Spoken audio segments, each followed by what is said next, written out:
ছোট পর্দার জনপ্রিয় অভিনেত্রী তানজিন তিশা সম্প্রতি অভিনেত্রীর বিরুদ্ধে প্রতারণার অভিযোগ তুলেছেন ঝিলিক নামের এক নারী উদ্যোক্তা। তিনি দাবি করেছেন একটি অনলাইন ফ্যাশন পেজ থেকে শাড়ি কিনতে চেয়েছিলেন, কিন্তু সেই পেজটির মালিক অভিনেত্রীকে জানিয়েছেন টাকা দিতে হবে না, পেজটির প্রচারণা করে দিলেই হবে। কিন্তু কয়েক মাস পেরিয়ে গেলেও তিশা সেটি করেননি, এমনকি শাড়ির টাকাও দেননি। এই খবর ছড়িয়ে পড়তেই সোশ্যাল মিডিয়ায় ব্যাপক আলোচনা শুরু হয়েছে।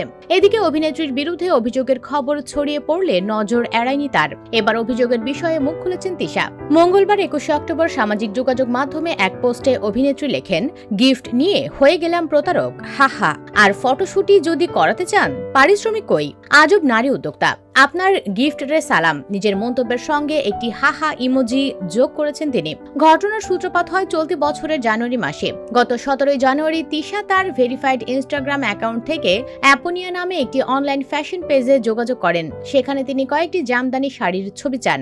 উদ্যোক্তা ঝিনুক জানান, তিশা একটি হলুদ জামদানি শাড়ি পছন্দ করেছেন, যার দাম ছিল 28,800 টাকা। তার জনপ্রিয়তা বিবেচনায় ঝিনুক প্রস্তাব দেন শাড়িটি ফ্রি দেওয়া হবে, তবে শর্ত হলো তিশা সেটি পরে ছবি তুলে সোশ্যাল মিডিয়ায় ব্র্যান্ডের প্রচারণা করবেন। তিশা প্রস্তাবে সম্মতি দেন এবং শাড়িটি তার কাছে পৌঁছে দেওয়া হয়। তিশাও এই প্রস্তাবটি মুহূর্তেই লুফে নেন। শাড়িটি যথাসময়ে তিশার বাসায় পাঠিয়ে দেওয়া হয়, কিন্তু শাড়ি গ্রহণের প্রায় 10 মাস সময় অতিবাহিত হলেও তিশা তার কথা রাখেননি। মাঝে ফ্যাশন পেজের স্বত্বাধিকারীর সঙ্গে কয়েকবার ভয়েস মেসেজ দিয়ে দ্রুত কাজটি করে দেওয়ার কথাও বলেন তিশা। পরবর্তী সময়ে তিশা ওই নারী উদ্যোক্তার সঙ্গে যোগাযোগ বিচ্ছিন্ন করে দেন। হোয়াটসঅ্যাপ, ফোন, ইনস্টাগ্রাম সহ বিভিন্নভাবে তিশার সঙ্গে বারবার যোগাযোগের চেষ্টা করেও ব্যর্থ হয়েছেন বলে জানান ওই নারী উদ্যোক্তা। উল্লেখ্য, কাজের সূত্রে তানজিন তিশা এখন ব্যস্ত রয়েছেন সোলজার সিনেমা নিয়ে।